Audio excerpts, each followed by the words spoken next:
Vous savez ce que c'est qu'une pension de réversion? Oui, évidemment. Un simple salarié, c'est 54% de 19 000 euros maximum. Moi, j'ai Oui. une amie qui vient de perdre son mari. Elle touche 357 euros de pension de réversion. Une femme d'élu, ou un homme d'élu, c'est 66% sans plafond. Moi, j'ai du mal à comprendre qu'une femme d'élu soit plus fatiguée qu'une femme de salarié. Et c'est ce que je mets dans Pilleurs d'État, tous ces petits privilèges, ces avantages, ces droits que certains élus se sont abrogés. Je dis bien certains élus parce que tous les élus ne sont pas pourris. Tous les élus ne sont pas tous des gens qui s'en mettent plein les poches. Je dis simplement, et je le prouve dans le livre, que plus on monte en haut de la pyramide, plus les élus s'en mettent plein les poches et plus ils confortent le système dans lequel ils se vautrent. Alors c'est très très intéressant parce que votre livre Pilleurs d'État, au début est passé un peu inaperçu. Et puis petit à petit, il a fait un tabac. Et aujourd'hui, il se vend d'une façon... Il fait un tabac, vraiment. D'ailleurs, certains médias hésitent à vous inviter. Je sais pas pourquoi. J'ai un journaliste l'autre fois qui m'a téléphoné, qui m'a dit « Putain, Philippe, ton livre est génial. Ce qu'il y a dedans, c'est simple. Il y a longtemps qu'on aurait dû l'écrire. Mais tu comprends, si je t'invite et si Valls devient président, je suis grillé. » Mais comment? Oui, parce que vous avez travaillé avec Manuel Valls. J'ai bossé 9 ans avec Manu, oui. Bonjour Manu, si tu m'écoutes, j'espère que tu vas bien. Vous entendez toujours bien avec lui? Mais ça va? on se respecte mutuellement.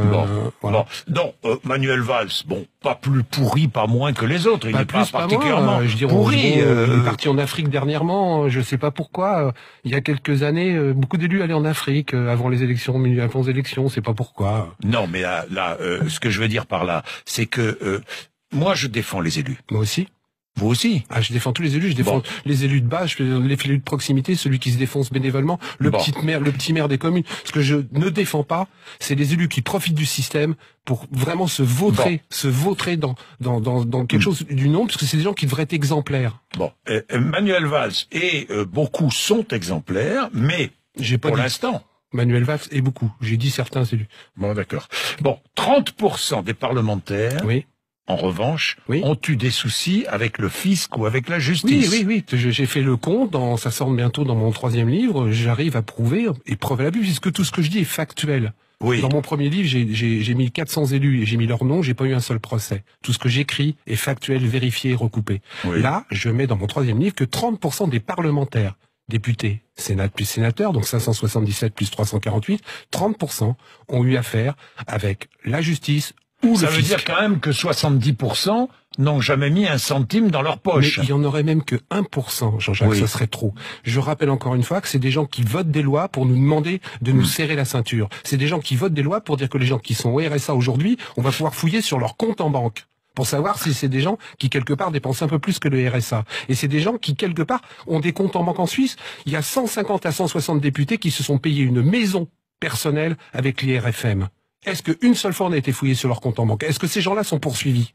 Moi, si je fais ça, 3 mois après, on vend ma maison. 3 mois après, je passe en justice. Comment ça se fait que les élus, il faut 15 ou 20 ans pour que quelque part il y ait un procès qui se passe? Comment ça se fait que des élus qui ont truandé, je vais vous citer encore un autre exemple. Rambouillet. Un élu, il a été condamné. 20 millions d'euros. 20 millions d'euros, il avait détourné, mal géré, etc., etc. Il a été condamné à 20 000 euros d'amende avec sursis. Mais c'est pas ça le pire. Comme la mairie, c'était son petit pote, ils se sont pas portés partie civile. Donc les 20 millions d'euros, ils ont été payés par les habitants. Est-ce que c'est normal? Et en plus, c'est là où les gens sont 2 fois cocus. Comme il y a la protection fonctionnelle, non seulement l'élu, les habitants ont payé l'avocat, mais en plus ils ont remboursé les dettes. Et ça, il faut que ça s'arrête parce que les gens, je vais vous dire aujourd'hui, ils en ont marre. Ils ne croient plus à la peste, ils ne croient plus au choléra, ils n'ont pas envie des chemises brunes, ils n'ont pas envie des chemises rouges. Du coup, il y a des endroits où il y a 75%, 80% d'abstention. Est-ce que c'est normal? Est-ce que ça doit continuer? Je dis non et je l'écris dans le livre Pilleurs d'État. Alors vous dites certains élus touchent plus de 30 000 euros par mois. Leurs retraites sont cumulatives, celles d'adjoints, celles de conseillers régionaux, celles de députés. Ils peuvent avoir jusqu'à 5 retraites et tout ça sans plafond. Mais moi je le croyais quand j'ai commencé ma carrière d'homme politique, il y a très très longtemps. J'ai vu des maires qui disaient je laisse ma place. J'ai fait assez de machin, j'ai fait assez de boulot comme élu, je deviens maire adjoint. J'ai compris après. Ils touchaient leur indemnité de maire adjoint, plus leur retraite de maire. Nous, quand on prend notre retraite, on n'a pas le droit de travailler plus haut que notre dernier salaire. Pourquoi ces gens-là peuvent cumuler? Comment se fait-il que des gens qui doivent être exemplaires, qui doivent nous montrer l'exemple, en ont plus que les gens qu'ils seront soi-disant censés représenter. Ça, c'est complètement anormal. Oui, et puis le casier judiciaire. Hein, le casier judiciaire, je le dis depuis 2 ans. D'ailleurs, j'ai commencé sur votre antenne dans une autre émission qui s'appelle Les Grandes Gueules, à le dire il y a 2 ans. Comment se fait-il qu'aujourd'hui, il y a 396 métiers en France où vous ne pouvez pas travailler si vous ne présentez pas votre casier judiciaire vierge. Vous ne pouvez pas bosser, donc comme pompier, comme ambulancier, comme taxi, comme fonctionnaire, si vous ne présentez pas votre casier judiciaire vierge. Je dirais même plus. Si vous êtes fonctionnaire et que quelque part vous êtes condamné, on peut vous renvoyer. Sans indemnité, sans rien. Pour être élu ou réélu, on n'a pas besoin de présenter un casier judiciaire vierge. Je demande à Manuel, puisque tu es Premier ministre, il n'y a pas besoin d'une loi pour ça. Juste une petite directive ou un décret ou quelque chose comme ça. Fait que pour être élu ou réélu en France, on soit obligé de présenter son casier judiciaire vierge. Oui, et donc les retraites douillettes, les exonérations d'impôts, les salaires mirobolants, les avantages. Les avantages. Alors parlez-moi des avantages. Tiens, il y en a plein, des avantages. Il y en a plein quand vous êtes élu, et je l'ai été. J'ai été conseiller régional, président de la formation professionnelle et apprentissage. Déjà, du jour au lendemain, on vous appelle président, je sais pas pourquoi. Mais en plus, vous avez le droit à la voiture, vous avez le droit au téléphone, vous avez le droit à Internet, vous avez le droit à un tas de choses. Un autre exemple qui me rend fou. Oui. Vous cumulez plusieurs fonctions. Maire, conseiller départemental, allez, conseiller régional. Vous avez des frais de représentation. Moi, je m'explique comment on fait pour manger 3 fois par jour.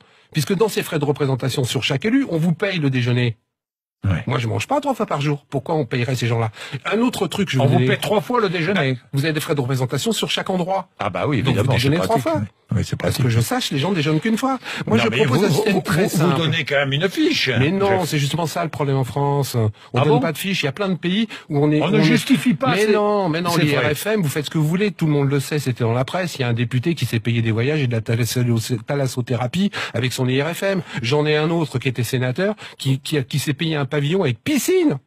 Du côté de Nice, grâce à l'IRFM. En France, c'est l'inverse. Moi, je dis simplement, il y a un truc vachement simple. Je suis pas contre que les élus aient des frais de représentation. C'est normal.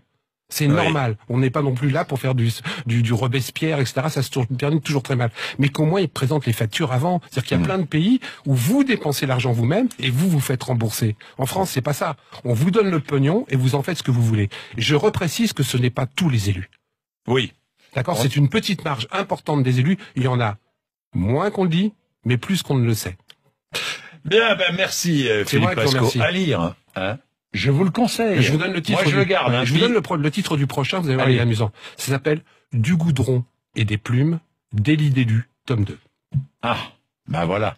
Là, c'est pilleur d'État, hein, chez Max Milo. Merci Philippe Pasco d'être venu nous voir. Merci. À bientôt.